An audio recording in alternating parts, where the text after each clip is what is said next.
Welcome to the Online Marketing Show, and today I want to explore a topic around Facebook because Facebook is a very popular medium and it's getting more popular for marketing your business. But how do you do it effectively? And I think probably the key word is how do you do it simply? And this is what I'm always trying to find. How can we find the simplest way to do something? So today I have with me Danielle Taylor. Welcome, Danielle. Thank you. So I have you here because you've actually been working on some of my pages as well as you have your own clients too who you actually do some work on. And there was one project that you did for me where we went from like maybe 100 followers to like over 10,000 in about 6 weeks.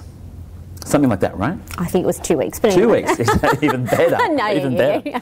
So I want to explore that in a second, but before we get into that and sort of give our viewers something to, to listen to and something maybe to go home and use, tell us a little bit about yourself. Oh, look, I'm a mum, a mum of 3 boys, and I used to work as a teacher for special ed kids. So being consistent and being a problem solver, I think, worked hand in hand together with both of them. You're also very patient. I'm very patient. And this is good because you need patience to be able to do Facebook marketing, and then you also patience to be able to teach it too, right? Yes. You also have to learn how, well, when I'm teaching it, I think it is working with the special ed kids to learn how to simplify it and make it the easiest way, obviously, to understand, so that people aren't overwhelmed by running through the questions that fast or running through the scenarios that fast. You really have to understand why you're doing it in the first place, and that this one moves on to this one and so forth, and goes on from there. And you actually quite enjoy the Facebook now, and there was probably a stage there where you thought, Facebook, right? I didn't even have a Facebook account. I wasn't interested in Facebook. And then Matt and I decided that 6 months ago, once we got our internet up and running, our business up and running, that our goal was to move to the Gold Coast. So we came up here and obviously started working for you, and I had to learn the ins and outs in Facebook. So I sat there for weeks on end and did learn the whole lot. But once again, I learned to break things down, so that's obviously the way that I learn, and that's the way that I teach. So I'll break it down, and it is a little bit of common sense as to why things happen and how they happen, and then just learning what people want. So. And this is interesting because I find that, with Facebook there are so many things you can learn, and we have other teachers here about Facebook, and they go deeper and deeper and deeper, and it's just fascinating. But I'm always thinking, well, what can we teach that is actually practical, usable right now? So what is it about what you do which is different, you think, when it comes to the Facebook marketing? It's just 3 core values, really, I think, for Facebook, and that's creating your content, scheduling your content, and managing the content. Right, so create it, scheduling it, and we'll explore this in a second, and then managing it. Okay, so if you're at home, take those notes. Those are your 3 categories. Good. Yes. Okay. So creating it is obviously just going and looking for it, and there are so many different ways to go and look for it, different sites, all free, some are paid, but they're optional as well.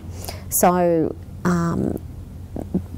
usually obviously related to your own business, or you could even use your own business as the topic, and related to whatever. So then if we talk about creating content, if I have a XYZ business, let's say it's a shoe business, let's say on High Street, I've got to create some content, and so how do I go about doing that?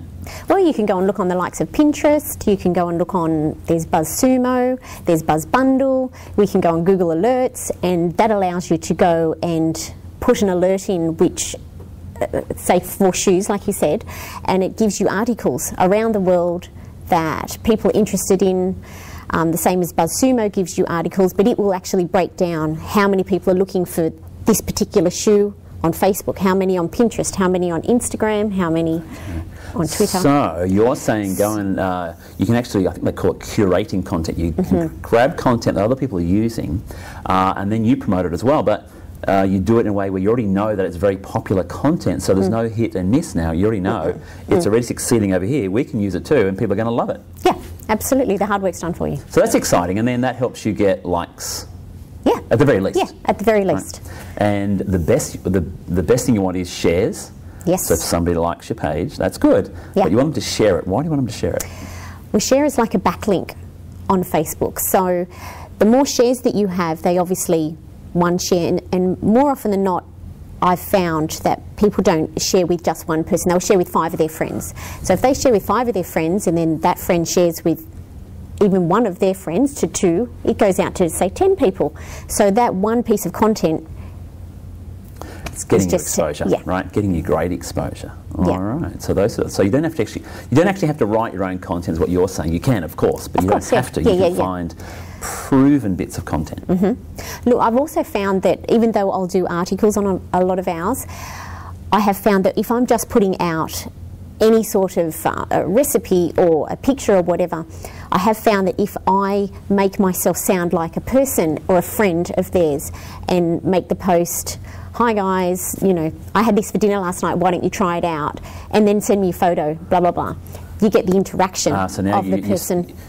You're making your post very personal. Very. The personality, the warmth. That's a good tip. That's a very good tip. And I just need to probably point out here that, you know, there are ways to get a lot of likes on your Facebook page. You can actually pay for them, and that's called black hat. That's actually not the way to do things, and we are not involved in that at all. And what you're talking about is really methods where you are actually just doing it the right way, using Facebook the way it was supposed to be. I think you can go and buy likes. Obviously, you can pay, you know, a couple of $100 for 1,000 likes or even more so. But the tier 1 likes are the ones that are actually going to buy in the end. And you do find if you buy likes, within 4 days they've dropped off anyway.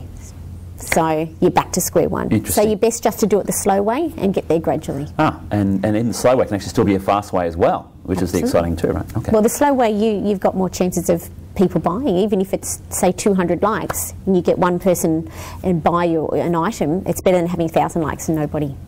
Because they're quality. Because they're choosing quality to be people. there, right? Yeah, that's right. And so then let's look at then the next step. If that's, you know, the creating the content and then the scheduling of the content, why that? What's it all about? Well, scheduling gives you time. So the beauty of Facebook is it does allow you to do your posts. You could do 30 posts if you'd like to for the whole month. And then it allows you to do a time and a date. So say we would choose the 28th of July and at 11:30 in the morning. And I'd put my post up, I schedule my post, and then Facebook would just automatically hand it out on that day, and then the following day, and whatever time that I choose to, so that my job is done, whether it take me a couple of hours to put those posts up, and I've done my job for a week. Really, the only thing that I need to go back and do, which could take 10 minutes a day, is answer some questions. Which is your next step, right? Which is my next step. The content. So why is that important? You obviously you've created it, you've scheduled it so that it's nice and easy, it gets released automatically at certain times that you've pre-planned, and then managing it. What's that all about? Look, I always think that it is most important, and I always find that we don't lose customers when you keep in contact with them. And a lot of the people that we have, even though they actually don't know my first name, they only know me as the site that I look after, but they do send me photos of their family. They send me photos of recipes that they've cooked that I've put out there, and some of them just say, "Hi, how you going? I haven't heard from you," or "I haven't posted for a while. How are you?" I think, well, they just think that we are friends, and I actually personally do. You do begin to care about their journey and their progress on whatever it is that they're doing, because I guess you are creating that online friendship. So then that's good for the personal side, and again, I think also within Facebook that when there's interaction, I think that also increases your rankings within Facebook as well. I think the posts actually then get raised, right? So it's a very good strategic plan as well. Yeah. Well, I also you can join Facebook groups with like-minded communities and post from your page, whatever it might be, to that like-minded community, and you interact that way so that your information is furthered on beyond your site. It's very smart, isn't it? It's tricky. It's tricky, sneaky advertising. Yeah. But, and so can the average person do this? Oh, easy. Absolutely. Especially if I teach you, because it's a it's a simple 3-step process. Yeah. 3-step process, and can be quite common sense. Which is what I love. I absolutely love that it's simple. I'm always searching for the simplicity, so that's brilliant. And so in your class, it's called SocialActive. What happens in that class? Look, first class is free, so it doesn't hurt to come along and just try. And we literally just teach you the 3 steps of creating, managing and scheduling, all the little tricks of the trade, and just little tricks like how to optimise your page. There's on your about page, say on Facebook, there's a long and a short description, and most people would assume that you would put a description of your page in there. But if I can show you how to get the keywords that are most searched in the world, and we put those in there, and just show you little tricks how to optimise your page as to #1.